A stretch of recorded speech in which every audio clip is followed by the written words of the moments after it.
This is Rhonda Harper, and she's about to learn that her son is a wanted killer. That boy scares the hell out of me. But that's all. I mean, like I said, that's all I know, guys. That's really all I know. Just days earlier, officers found the body of a 35-year-old father of three with a single gunshot wound to the head. Do you guys know who he is? No. He looks familiar.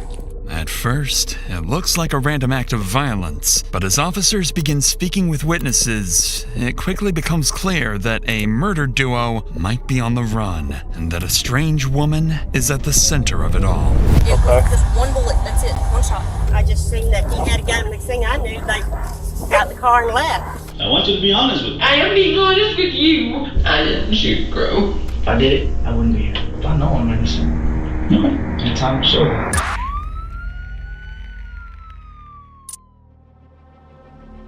It's July 6th in West Odessa when 911 dispatch gets a routine call from a man at a trailer park, reporting someone had broken into his RV.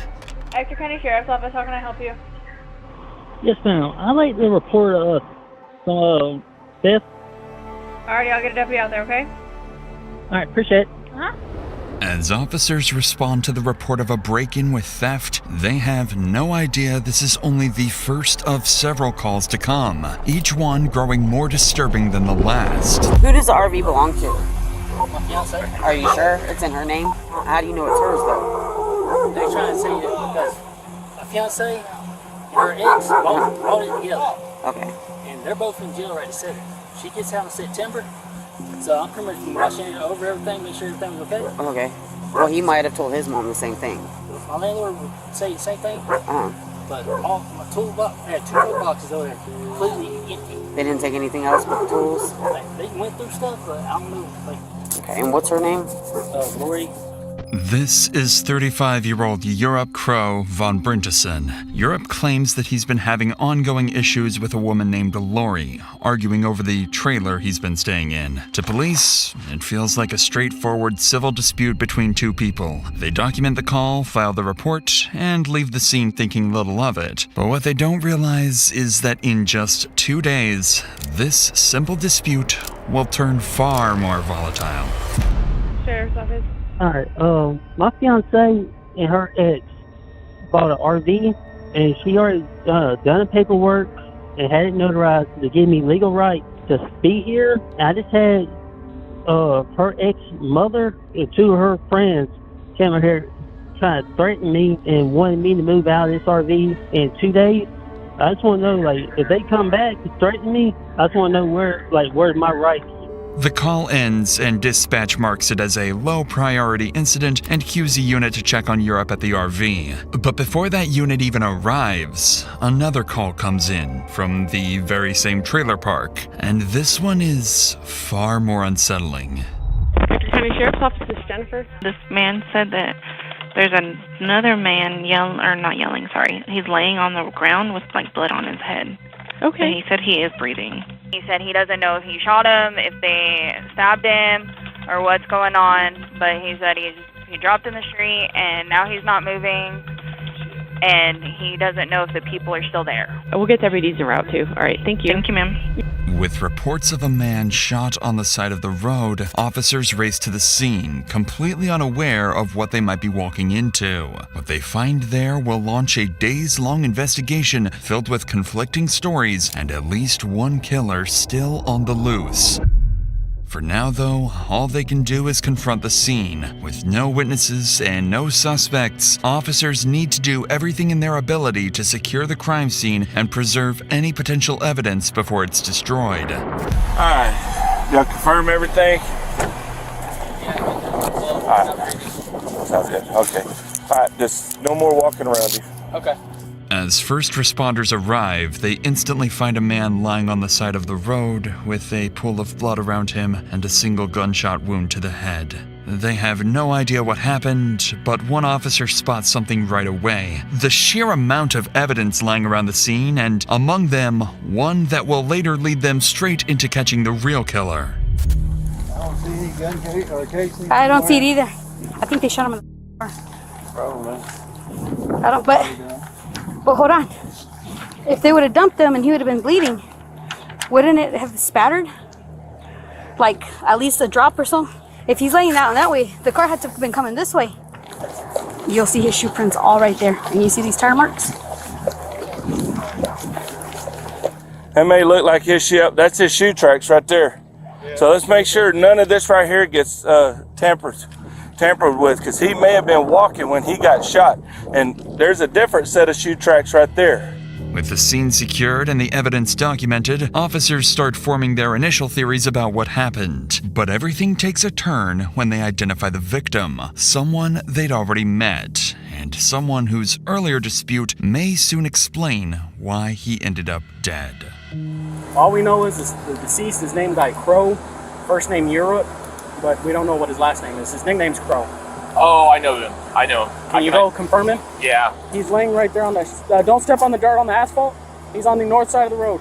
That's when the realization hits them. The victim on the roadside is Europe, the same man who had called 911 both earlier that day and in the days before, trying to report a growing conflict over his trailer and an unknown woman involved in it. And as officers revisit those earlier calls, they quickly realize the scale of the problem. Everything about this case is still a mystery. Who was with him? Who he argued with? Who might want him dead? But out of all the chaos and unanswered questions, only one clue stands out. Just one name: Lori.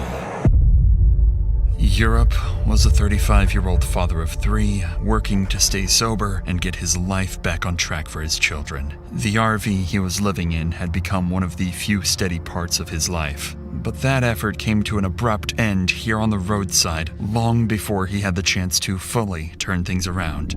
And now, to figure out who this unknown woman is and what led to Europe's death, officers split up and start speaking with witnesses from the trailer park. Little by little, they begin to piece together what happened and hear the first names of potential suspects who may have played a role in Europe's murder. We live back here in the back. My wife actually heard when the shot went off, but she didn't see it. I was outside feeding my chicken. It was before 6 o'clock, so it was about 5:30, 5:45. And I heard one shot. It sounded like a pistol. I don't know exactly what it was, but it was just one bullet. That's it, one shot. I didn't see it exactly what happened, but I seen what was going on over here. I just seen that he had a gun or what looked like a gun to me. They were just sitting there talking, and on the next thing I knew, they got in the car and left. I seen him and a girl that I know comes here, has been here 2 or 3 times. The person that's Yes, all I know him by is Crow. That's his last name. I saw him walking back this way. They was down there walking back this way 15 minutes ago, maybe, just right before it happened. I'm sitting in my house. I didn't think nothing of it. That's his friend. She's been here before. And they say there was a guy with him. I didn't see. I don't know. I saw him and her walking. As officers keep gathering statements, the story stays consistent. Multiple witnesses saw Europe arguing with a woman just moments before the gunshot, and they mention the same detail that will become important later: her purple, spiky hair. And soon, officers get the confirmation they need, along with new details that push Lori even further into focus as their main suspect and expose just how complicated this situation really is. You know the Crow? Yes. What's his name? His Europe. Europe what? Europe. It starts with a B. I can't remember. It's a Burton. No, it's long. he's not even from here. He's from Georgia, South Carolina, somewhere like that. Do you know if he's ever been arrested before? Yeah, I think so. I don't know. From what I understand, somebody heard them say something about a deposit. I'll put a deposit on that or something. So Brenda, that called me, my ex-sister-in-law that lives here, she told me that all they heard, somebody heard something about I paid a deposit on this. Okay, well, the issue with the trailer is Destiny she's in jail. Okay. Okay, and she was dating a guy named, her and Zach, he's in jail also. Their family to Zach, and they were coming to try to take the trailer. I called the sheriff because I said, you cannot take that trailer. Those two people own it, Destiny and Zach. And when Zach went to jail, she moved her other boyfriend in, Crow, the one that they supposedly got shot. Zach's mother and her roommate had been over here a couple of times, and they just gone to him and kind of started it with him. You know what I mean? Okay. So Zach's mom and her roommate came over here to get the trailer about a month ago. But anyway, so I wasn't here that day, but they jumped out and they were jumping all over Crow. We're going to take this trailer, blah, blah, blah. Well, then they came, I didn't know how to get a hold of them. They came back a couple of weeks later and they pulled up and I met them down here. And it was Zach's mom and her roommate. And that's the woman whose son jumped out of the car the other day with a gun because What's his name? And I don't even know that lady's name. I know Lori's name, Zach's mom, but that's all I know about her, and I have her phone number at home.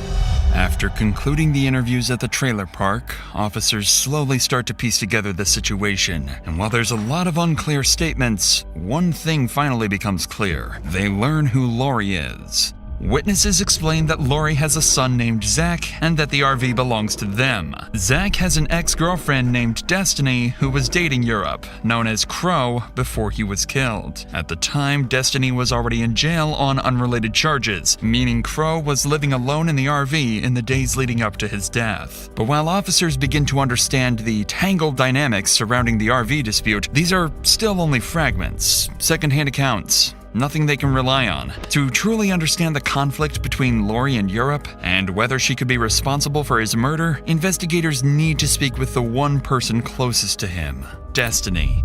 So they set up an interview at her prison and begin the questioning. Hey, Destiny. I'm Jeannie Galero, and I'm in the Pasadena County Sheriff's Office.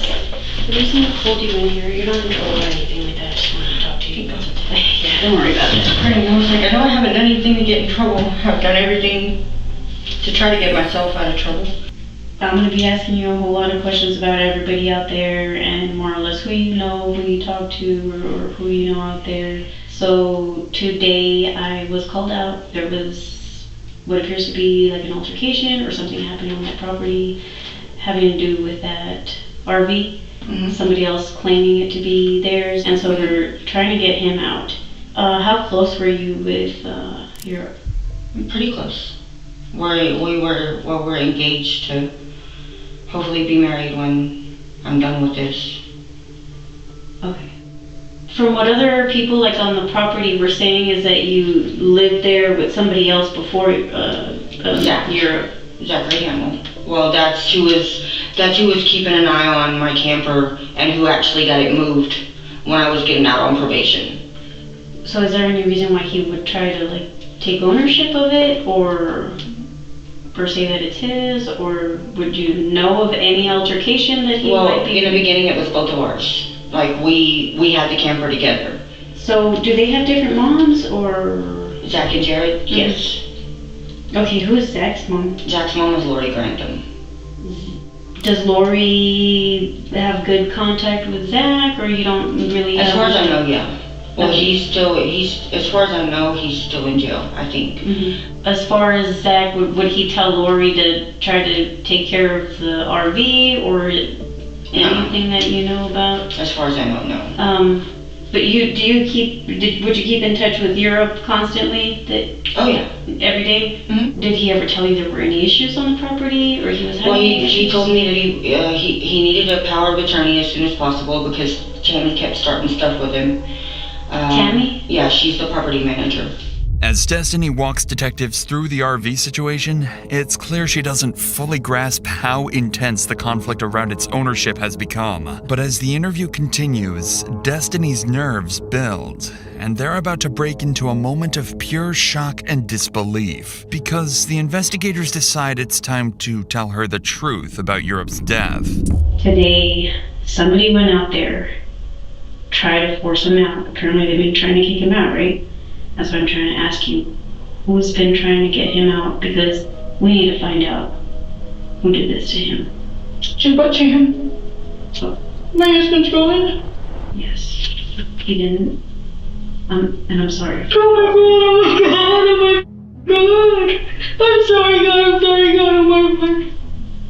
But if there's anything, any information, anybody that you may know, would be really helpful. Like, I'm trying to figure out who a lady with purple spiky hair is, or a redhead. That would be, well, Lori has spiky hair. Lori has spiky hair? Lori Grantham's Zach's mom. Okay. The moment Destiny confirms that the lady with the spiky hair is Lori, she instantly becomes the center of investigation.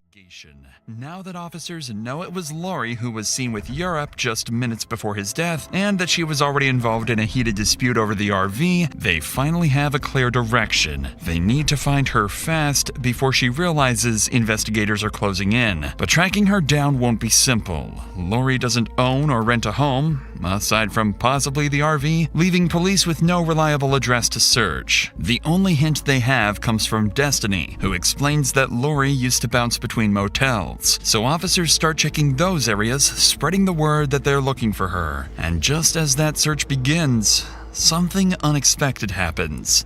Lori herself calls the police, revealing exactly where she is. Yes, ma'am. I'm not even gonna ask if I'm smoking your car. Can I vape? Can I vape? Preferably not. I don't smoke, so yeah.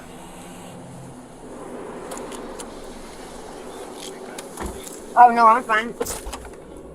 Detectives detain Lori and transport her to the sheriff's office for a formal interrogation without an issue. And while they can't really explain why Lori revealed her location, this will become clear in the future. This is the moment investigators believe everything might have finally come together. They have their primary suspect sitting in an interview room, the woman witnesses placed at the RV, the person tied to the long-running conflict over the trailer, and the last person seen with Europe before he was shot. If she talks, this entire case could break open. But what detectives don't realize is that this interview won't end the investigation. It will completely change its direction, raising a chilling possibility. Lori might not be the person they should have been looking for at all. You know the reason we are here at this moment, correct?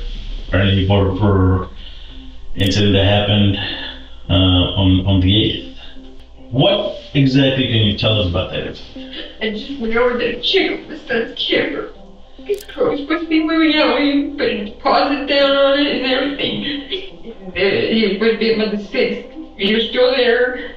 And I told him, I said, dude, you gotta go. I mean, we're paying $50 a night rent at the hotel room, you know.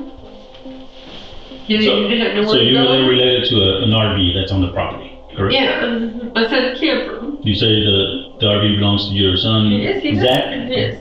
Okay.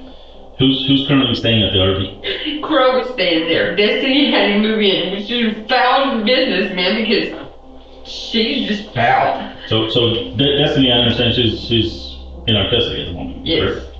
And as well as your son, right? Yes. So you said the trailer belongs to your son, or that's your understanding, correct? Yeah. It's an understanding your Crow was staying at the RV in question. Yeah. Okay. And I've been over there several times, you know, and telling me, you know, why are you here? Y'all are not even friends. Y'all, common denominator is Destiny.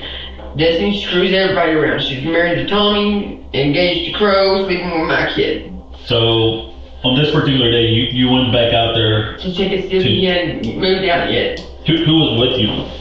Nick. Nick, I don't know his last name. Okay. So, just you and Nick? Yes. Okay. Here, Lori gives detectives their first major breakthrough. She reveals that Nick Seabolt, the son of her best friend, is the one who drove her to the trailer park to confront Europe, and that Nick was with Europe at the exact moment he was killed. Just like that, detectives suddenly have a new potential suspect they haven't even heard of before, and another person they now need to track down. But before they shift their focus to Nick, detectives need to determine one last thing. Did Lori have any idea that Nick might have killed Europe, or could she have played a role in setting up the confrontation? What happened once you guys got there? Well, Crowley's still there, and that's when I said, man, dude, you had him until the 6th. You know, we've already paid a deposit on here. You're supposed to move out. You know, he said he didn't have anywhere to go. I said, well, man, I understand because I'm in the same boat. And so they went and took a walk around the block, and I went and looked to see what the camper looked like, you know, how much problem it was going to be, and cleaning it up and moving in. And then Nick came back and said, let's go. So we left. He went to the room, dropped me off, I went and saw my granddaughter. Didn't find out till later on that night that Jay was dead. That who was it? That girl was dead. Okay. So how did that happen? I don't know. I wasn't there. You just told me you were there. I don't know what happened to Crow. I don't know what happened to Crow. I don't know what he did. I didn't shoot Crow. I didn't say you did. I asked you who shot him. I guess Nick did. There's no ifs about it. It's either Nick did it or did it. I'm I asking didn't you. see it. I didn't see it. So you were inside the trailer the entire time, or when the incident happened? Yes. Yeah, I heard a gunshot. Didn't really think it was a gunshot. Very short time after that. I mean, I don't know if it's a minute. I mean, I'm assuming it's a minute because it was pretty quick after I heard the shot. Then he said, "Come on, we gotta go." If you're looking at me like I'm a suspect or like I had something to do with this, then I think that's either I clearly told you from the get-go. You know, we want to use you as a witness. You know, we're a suspect. We would have come in here in a whole different scenario. This next time I guess it's going to be with cuffs, right? That's just part of the process. Yeah. I think I can get it. Well, that is totally up to you. Okay. But, alright. The interview concludes with Lori sticking to her story and denying any involvement or knowledge of what happened. With no evidence tying her to the murder, and her explanation sounding believable, detectives decide to let her go and shift their focus to the one person she placed directly at the scene, Nick. The days pass and Nick is still nowhere to be found. Police search every possible spot in the city, shelters, motels, known hangouts, but there's no trace of him. And the murder of Europe, the father of 3, remains unsolved. As investigators continue searching for Nick, they revisit every clue they've gathered so far. That's when they realize there's one person they never formally interviewed. Someone especially close to both Nick and Lori. Rhonda Harper, a woman Nick referred to as his mother. Detectives reach out to Rhonda hoping she can help them locate Nick, but instead, she would share a detail from the day of the murder, one that suggests Lori was far closer to Nick than she initially let on. The other guy wouldn't let me drive. Good morning, how are you? I just got called into work right after you. Oh, really? But can we go away? Somewhere else? Yeah. Okay, where do you want me to park? I'm investigator Jeannie Kalidon with the County Sheriff's Office. I've been trying to keep up with it a little bit. Okay, so that morning or that Saturday morning, how was your day? Well, I mean, we woke up, typical day at the Sahara Motel, you know. She said, somebody's gonna, in the motel room, we had 2 dogs, okay? We weren't allowed to have dogs there.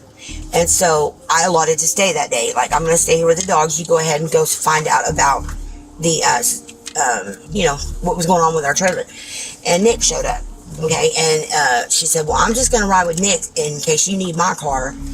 And we're going to go take care of this real quick and we'll be back. And I said, okay. And that's the way that went. They left. There was nothing, just, they left. And they came back and he dropped. It was the strangest thing because she opened the door to come in the room and they kissed at the front door. And I'm like, whoa, when did this happen? Like, she's 40, he's 30. I mean, there's a big age difference there. Mm-hmm. And they kissed at the door and he left. And she come in and there was nothing different about none of them. It appears Lori may have been involved in some kind of relationship with Nick. It's a detail that quietly brings her back onto investigators' radar, but not enough to make her a suspect again. That changes when Rhonda reveals something Nick told her shortly before he disappeared. After you found out about the incident, did you talk to Nick? I was too scared. You don't talk to Lori? I don't want to be involved in that crap, I was scared. Can I ask you a question? Why did he say that Lori has more to do with it than I know? Or can you answer that? Well, it's in that. Because, you don't want to think as your friend is a killer, I cannot go into details, unfortunately. because for obvious reasons. You know what I mean? But things will come out in due time. Thank you guys. You're welcome. You have a good day. Rhonda's statements suggest Lori may have known far more and been far more involved than she ever admitted. It's information that will later help push this case towards its conclusion. But for now, as the days continue to pass, one problem remains. Nick is still missing. Then, nearly 20 days later, something completely unexpected happens. Just like Lori, Nick turns himself in. At first, investigators assume he did it out of guilt, that the weight of the murder finally caught up to him, and detectives believe they finally have the real killer of Europe sitting right in front of them, and that they're just one confession away from closing the investigation for good. But what Nick tells them will force detectives to rethink everything: the evidence they've gathered, the statements they've relied on, and the assumptions driving the entire investigation. Alright. I know you were outside and it was hot, so I brought you some water. You like water? Some people. Okay. So, I already introduced myself. My name's Jeannie Pellet. I'm an investigator here with Baker County Sheriff's Office. So this is your statement, and I have to read this out loud to you verbatim. Excuse my reading skills, they're not perfect. And then you can just have your phone. You go. Yes. You know the reason we're here at the moment, correct? Yes, I know why, but I don't know why. I do know it's regarding an incident that happened on 56th Street. I didn't, but I do now. Okay. Are you familiar with an individual named Europe? No, sir. This individual I asked you about Europe. Never knew the name or anything? No, sir. I understand that most people knew him by Crow. That's it. No. Coincidence, your name gets mentioned by several people. Like I said, a lot of people don't like me. What is it? It just so happens that the same day that the vehicle arriving at this location happens to give the vehicle you home. When you said it, that's a small, a lot of people know a lot of people. If I did it, I wouldn't be here. If I did it, I'd say I did it. Just like a couple years ago when someone shot at me and I shot back at them and drove off, picked me up right down the street. I said it was me. Do you have anything else to say that might help your case? That might help you? I mean, I don't need help. I know I'm innocent. Okay. And time will show that. Perfect. Your time? You're not going to waste our time? I mean, let's go take you back. Cool with that.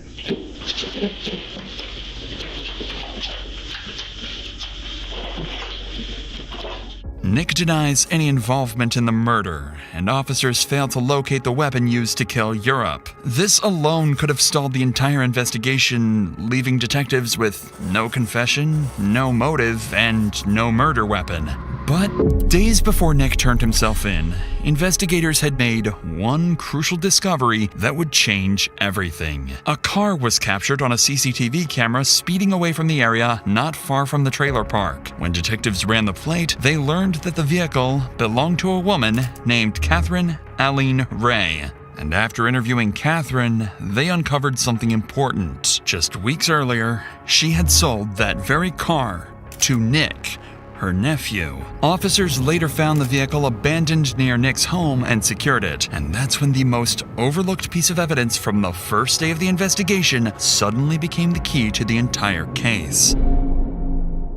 The tire tracks found next to Europe's body matched the tires on Nick's car exactly. It's the strongest forensic link detectives have, and even with Nick refusing to speak, it's enough to move forward with charges. As investigators rebuild the timeline, Lori's story begins to fall apart. Her statements no longer line up with the physical evidence or witness accounts, and she describes details she shouldn't know if she truly wasn't aware of the shooting. Her timeline doesn't match the confirmed movement of Nick's car either, revealing she knew far more than she claimed. Piece by piece, detectives